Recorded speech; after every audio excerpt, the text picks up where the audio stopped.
take the hit, take the hit, take the hit. Welcome back to FPL Take the Hit. You're here with Mick and Jov. Today we're going through our Gameweek 9 Quickfire review. Welcome back, mate. It's been another one of those weeks, Joffy. I'm a bit upset. How you feeling? I think upset's not a bad word to use. Yeah, we had a bit of a shocking week. I think I'm currently around about 5 mil or 6 mil. It's embarrassing, but For the game week. Yeah, for the game week. Yeah, it's pretty bad. Pretty bad That's stuff. pretty bad. We've still got. I think we've both still got 2 players each, so hopefully we can jump up the ranks just a little bit. Just a little bit. Man, it's just like you have a bad week last week. I get it. You know, these weeks happen. You know, game week 8. Yeah, it was terrible. Game week 9 is shaping up to be terrible again. But you got to think about it. We've had Aguero arrested, Salah arrested, so yeah, there's a lot going on here. But anyway, I'm going to jump straight into my team. So I took a hit last week. I brought KDB back. I reversed the move. I reversed the Mahrez move. My mistake. Hands up. Yeah, I made the mistake. But you know what? I rectified it straight away. KDB's back in. The guy should have had like 20 plus points, but on another day, wasn't meant to be. So I brought KDB back in there. And I also, I only had 4.4 million to spend on a goalkeeper. And I went and brought in Gazzaniga. I did expect a clean sheet from that Watford fixture.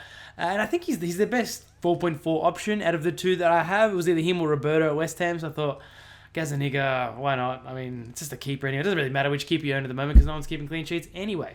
Exactly. So anyway, Gazzaniga's in there.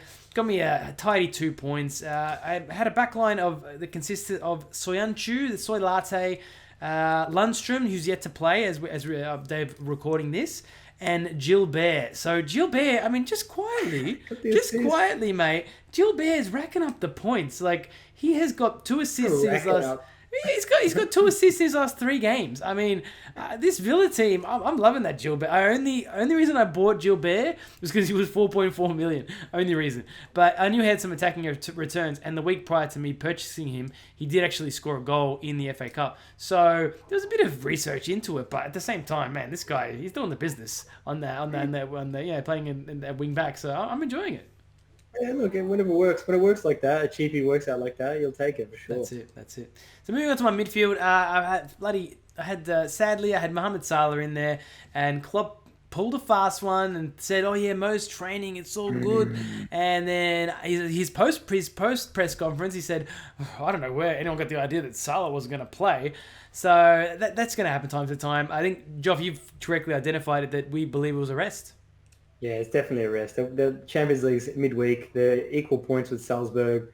They're against Genk. I think that it was premeditated. They've got like a decent lead on City. So, yeah, I feel like it was premeditated. And I thought that he kind of discounted United, and obviously United returned to knock them off anyway. 1-1, which is like a loss, isn't it? Let's be honest. Yep. Totally agree. I had Sterling in there, got an assist. Mount blanked, KDB blanked, so midfield of, pretty much just sad, just sorrow. And the forward line, Captain Tammy Abraham, a blank there, another unlucky one, he hit the post, hit the crossbar. I had Pookie in there, 1 pointer, Bournemouth, 0-0, like who predicted that? And I've got Aubameyang yet to play, so unfortunately, my bench is just in dire straits at the moment. So I've got Lowton coming on to get a 0 point to replace Salah's 0 points. So, yeah, not the best week for me. Currently sitting on 25 points with a -4. So I'm hopeful of Aubameyang and Lundstrom doing the business against each other. Why don't you take us through your team, mate? Yeah. So I brought in Pope this week. No Adrian, obviously, because he's been sent to the stands again when Alisson's returned. So yeah, got Pope in goal. Got a solid 1 pointer. Thanks, mate. And then moving on to the defence. Peters and Soyuncu as well. Everyone's conceding. They played each other. All 3 of those players. All my defence was playing each other. I was hoping for a tasty 0-0, but it didn't happen. And obviously waiting on Lundstrom now. Hopefully, I reckon he'll get a goal. I don't know. We'll see. Arsenal defence. You never know. I don't know. I hope so. I hope that game's like 3-3, even though Sheffield don't concede. We'll see. So Mount, Son, Sterling. Certainly Sterling returned, got me an assist. I'll take it. But Son hit the crossbar as well. Got rested, got benched for the first 45, and Poch brought him on to Oh, well, he had a crack. He actually had a decent crack as well. He actually really looked really good, and I'm probably going to get rid of him this week to bring him back in KDB. But he looked so good, man. He was just explosive. But yeah, I was sad that Poch didn't start him. That really hurt because Yeah. I feel like they would have had a better game. They probably would have won it. You know what I mean? Yeah. And then Mount had that easy chance as well. So it was a bit of a strange one there. My whole team just was like the week of the nearly men. Yeah. And obviously Salah rested 0 points. I got Cantwell coming on for a solid 3 points. It's like my best score of the week. Close Besides anyway, Sterling. which is pretty sad. And then up front, Pookie obviously got his yellow card as well. It's pretty funny that. And Abraham captain. I don't know. I didn't want to captain him, to be honest. I wanted to captain Sterling, but I ended up going with Tammy. I just thought that the form that he's in, all that kind of thing, leading goal scorer. He should have scored like 3 goals, to be fair. So I'm not really regretting that as much as, with the 3 points that Sterling got extra. Because Tammy, he had that tap in as well that guy, slid in and stopped it on the line. And Tammy looked like he's seen like 18 ghosts. He was just like, oh, what just happened? How did I miss that? But yeah, so I'm roughly at about 37k. So I'm hopeful that Mr. Lundstrom and Aubameyang can boost me to at least 20k. You never know. You never know. Yeah, it'd be nice. It'd be nice. There should be a bit of a goal fest down at old Sheffield, I hope. But we'll have to wait and see on that.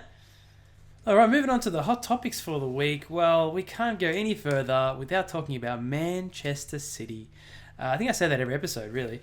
Rotation, it's Aguero, Joff. I mean, you dodged the bullet here, mate. I mean, who are you? I don't understand. What's your kryptonite, buddy? How did you take him out right before he gets dropped? Like, no one saw this coming. People captained him. A lot of people captained him. He was the most captain player in the game.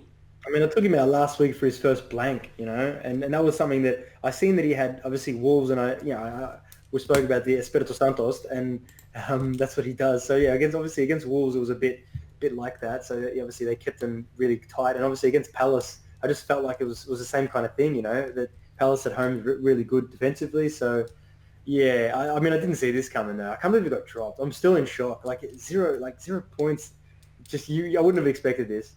And Pep's his explanation for it was, Jesus came back from Brazil, match fit, ready to go, and Aguero hasn't played a game in over 10 games, so I chose Jesus. It's just like, that's just telling you not to own Aguero this season. Like, if that's going to happen consistently, you can't trust him. I don't know if that's going to happen though. I'm fairly optimistic that Aguero starts Villa at home. Because I was looking to bring him in before this rest personally, but I mean a lot's going to rest on who starts in the Champions League. Who I believe it's probably going to be Aguero. So I'm a little bit flabbergasted about the whole thing. It's a bit strange, I tell you, very strange. Especially you don't know what's going to happen, man. I mean, Mario's got benched as well all of a sudden. KDB's going to play. You kind of know Sterling's going to play. So yeah, that City team, it's a big question mark right now. Like a lot of people are asking questions like who should I bring in? What should I do? Like should I bring in David Silva, Bernardo? It was like, mate, just flip a coin. It's the best way to do it. I think the safest option is to own KDB and Sterling at the moment. As it stands right now, Yeah, they're the ones that are going to get consistent minutes. Obviously, the Mahrez dropping, I actually took him out of my team this week, and I thought he was going to play. Like, he scored a brace for Algeria, so that just blew my mind as well. But yeah, it's pretty straightforward. Just KDB and Sterling, they're the only two you can actually consider right now because Aguero's going to get rotated with Jesus. And the rest of that midfield is an absolute minefield. So, yeah, question mark, a big one. And there's quite a bit of VAR frustration in that game, in the Wolves game, basically in the entire Premier League this season. And I, for one, will not stand for it. What are you going to do about it, Mick? I know, it's pretty insane. Like, there's a Villa goal disallowed. It's just, there was goals galore. Like, I think there was in the Wolves game as well. I think Jimenez had a double. Jimenez scored a hat-trick, actually. He scored a hat-trick, but he only got one of those goals, unfortunately. It's so sad. Like, man, if I had a captain Jimenez this week, I would be pissed. I feel sorry for anyone that captain Jimenez because it's just not fair. The VAR, it's not a video referee. It's literally a disallowing system. It's a system they've put in there so they can disallow goals because it's ridiculous. I mean, I understand a lot of people used to complain, that shouldn't have been a goal, whatever. But at least the goals were coming. The Premier League's turning into the Serie A. It's getting less and less goals now because of this freaking VAR disallowing goals. The Serie A's got plenty of goals, mate. I tell you, the VAR system works different in different leagues. In the Serie A, it actually turns into a lot of the time more goals. But the Premier League's, it's strange. It's like they're basically trying to backup the referee on the field. Like what's the terminology? There's no clear error or something. Like it's some bullshit just to back up, just so that it's like, oh no, it's just the referee made the decision. Like they're just trying to keep it down. But I watched this little bit of this guy was talking on one of the Premier League shows. There's an old referee, and he's saying that they're just working on it. He goes, be patient and that kind of thing. Yeah. And it leads to hope, that hopefully they get it right anyway. Yeah, I agree. I think it's going to take some time. So I'll be holding my breath until they fix this bloody system out. But until then, we're gonna continue to see this lack of returns all round. Like it's not something that we're used to in FPL because obviously these players get the rub of the green. These players that are in form, good players, they're going to score some goals. But like even that Mane goal that got ruled out as well. Yeah. Mane in the form is in massive form, and then this slight handball, I thought it was a bit soft. The ref didn't see it, but VAR picks it up. No goal. So that stuff's going to happen every week, and big players aren't going to be getting these big scores anymore. So it's this. I can't believe that VAR is going to shake up FPL so massively. Obviously, the actual Premier League as well. But us managers out there, we're the ones that I care about, and we're suffering. Yeah, it's true. It's insane. I'm still. You're still coming to terms to the change and how you can kind of manipulate the changes to your advantage, because we're aware of it. But yeah, I still haven't figured that out yet. I mean, I don't even know if we can. It's basically luck. Let's be honest. Like all this VAR, like Mane, the handball and that kind of stuff, and even Jimenez's handball.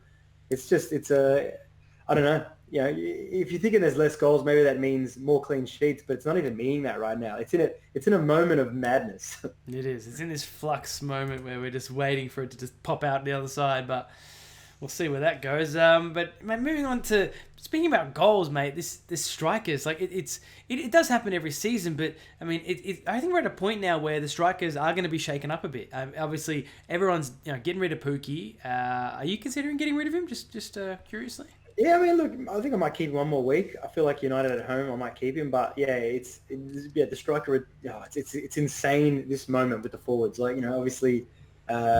Callum Wilson blanking again, Vardy and Jimenez both scoring.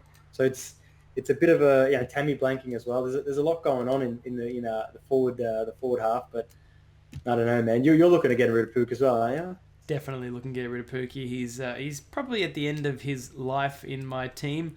The only thing is I know that he'll come good again, but I think we have to wait until that actually happens because I think the longer we wait, the more he's going to go down. Like he's down to 7 million now, so I do want to cash him in at a price where I can actually trade him to someone else, someone such as Jimenez, who I think is going to be hot property coming. That's going to be a massive transfer bandwagon, I believe, Pookie to Jimenez, because it just seems the money there. It's only it's like a 0.3 difference, so you don't need much to make that jump. But yeah, man, he's on his last legs, definitely. And even players such as Aguero, like even players out there that actually, managers that own Aguero will be really second guessing whether or not they should stick with Aguero or not. But Villa at home though, you kind of got to stick with him this week. You have to. You got no choice. But I mean, there's players to go to if you really do. You're like, nah, I can't stay on this Pep rotation wheel. So I mean, Orba is one obviously, and then you've got. You got Jamie Vardy, who's in good form. So Jamie Vardy is someone that a lot of people are talking about. A lot of people wanting to bring him in, but the forgotten man, Harry Kane. This is crazy. Like you always bang on that Harry Kane, but he's gone missing, man. He's just gone. Yeah, I can't really add anything to that. I don't want to poo-poo poor Sir Harry any more than I already do on the pod. Especially now that I own a Spurs goalkeeper, but that Spurs team is just they're bereft of ideas at the moment. I'm sure they'll come back around. Pochettino's a great manager, so they will turn that ship around, that sinking ship. But it's just a matter of when, And for the time being, it's just a massive avoid at all costs. Spurs players, like I'm sure your son will be the first name out of your team this week, I'd imagine. I don't want him to go, but I'm going to have to because I want obviously KDB at all costs. So yeah, I mean, Son's got a bit of they've got not a hard run, but they've got Liverpool next week. That's for one. So moving on to Alisson returning in goal for Liverpool. Now this really should have meant a clean sheet against United. I thought Rashford obviously put that goal away nicely, but I think going forward though, I am quite scared to not have a Liverpool defender at all. Any touch of that defensive line. So I am going to be looking to try to bring in TAA at some point, but It's just how do you fit him in the team? And is it too soon to bring TAE in? Alisson got his, sorry, not Alisson, Robertson got his 8 points, I think, in this one. He got his assist and 3 bonuses, so he got some good returns. So maybe it's the return of Robbo as well. You never know. But yeah, TAA is TAA, man. The guy's kind of essential now. I'm not essential, like he's not in my team, but I want him. He's essentially wanted in my team, let's be honest. But one thing that was funny about that goal they conceded as well is that it was definitely a foul. And again, the VAR didn't do its job and rule it out. It's just funny. It's just a stupid system. How do we end this with the VAR as well? Did you see that? Like, they actually went for the check, clear foul, goal. It's just like, that's just what's going on here. They're just trying to back the on-field referee. It's as simple as that. Yeah, it is a strange system. All right, well, that is it from us, guys. Thank you for joining our quickfire today. We hope we've enlightened you and given you a bit of information to go forward. We'll be back in the midweek with our next video. I hope you enjoy that too. If you do enjoy this video, hit that subscribe button, tell your friends, hit the notification, all that good stuff. If you want to hit us up on Twitter, Instagram, that's where you can hit us up on social media. As we always say at FPL, take the hit. Always remember to stay positive. Keep chasing them green arrows, guys. Thanks, guys. Ciao. Ciao.